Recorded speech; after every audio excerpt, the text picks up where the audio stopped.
இந்த ஞாயிற்றுக்கிழமை நாள் வீட்டிலேருந்து கறி ஒளியாக்கிய ரொம்ப நாள் ஆகிப்போச்சுங்க.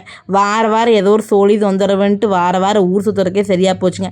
இந்த வாரமாவது ஞாயிற்றுக்கிழமை போய் மட்டன் சிக்கன் எடுத்துகிட்டு வரலாம் அப்படின்னு சொல்லி போட்டுத்தானுங்க. காலையிலேயே நேரமே மட்டன் கடைக்கு வந்தாச்சுங்க.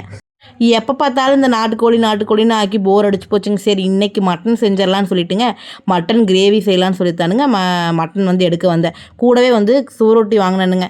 கீர்த்தியும் குட்டி பாப்பாவும் இங்கே வந்திருக்கிறாங்க. சரி கீர்த்திக்கு கொடுக்குறக்காக சூரொட்டி வாங்கலான்னு சொல்லிட்டு சூரொட்டி வாங்கிட்டேனுங்க.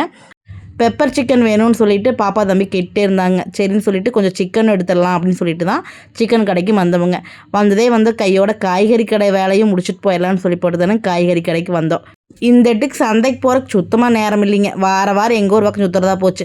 சந்தைக்கு போகிறக்கு எங்கே நேரம் இருக்குதுங்க. அதனால் கடையிலேயே வாங்கிட்டு வந்தாச்சுங்க இந்த வாரத்துக்கு. இடையில வேணால் சந்தைக்கு போய்க்கலாம் அப்படின்னு சொல்லி போட்டுங்க தேவையானதெல்லாம் வாங்கிட்டு எல்லாம் வந்தாச்சுங்க. வந்தோடனே வயிறு கபன்னு பசிக்க ஆரம்பிச்சிருச்சுங்க.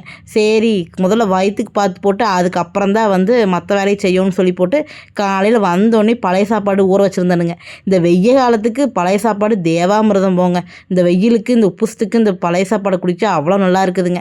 அதனால் இந்த இடத்துக்கு பார்த்திங்கன்னா நமக்கு பாதி நாள் நம்ம வீட்டில் காலையில் பழைய சாப்பாடு தானுங்க. பழைய சாப்பாடை கரைச்சி ஊறுகாயோடு வச்சு ஒரு அடி அடித்து போட்டு அடுத்த வேலையை ஸ்டார்ட் பண்ணிடலான்னு பண்ணியாச்சுங்க.